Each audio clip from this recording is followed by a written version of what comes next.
Do you as an architect ever feel overwhelmed in ways that are hard to express in words? If you do, you're not alone. Architects have to bring order out of turmoil, which is incredibly hard. Williams and Chen say it well when they note, "Architecture is an act of profound optimism. Its foundation lies in believing that it is possible to make places on the earth that can give a sense of grace to life. It is what we have to give, and it is what we leave behind." to make spaces that create a sense of grace to life is a beautiful concept.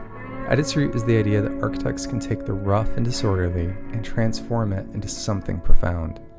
I've worked with thousands of architects from all corners of the world. All of them practice acts of profound optimism. They see the potential of projects and people and work to make spaces that improve lives. This has been the role of architects throughout history to make splendid spaces. Yet, we need to take this further. Climate change is not a jigsaw puzzle on the coffee table, which can be returned to when the schedule allows. And the feeling inspires it is a house on fire. The longer we fail to take care of it, the harder it becomes to take care of.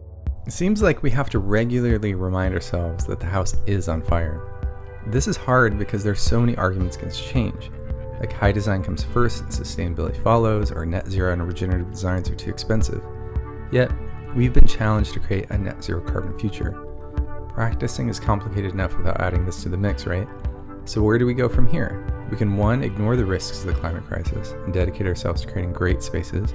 2, observe that the climate crisis is a risk and modify our work to make architecture that has fewer negative impacts.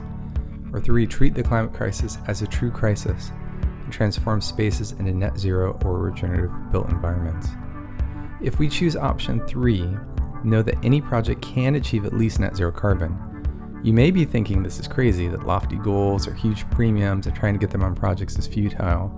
But no, there are projects that have achieved the living building challenge with similar budgets to standard designs. The thing is, priorities become realities. There are thousands of decisions that impact costs, and other decisions don't get scrutinized the same way climate goals do. Links to example projects are at the end to illustrate this. You are invited to continue your acts of profound optimism. Believe that you can create net zero and regenerative futures, and you will. Architects have a long history of overcoming chaos, and now it is your time to shine.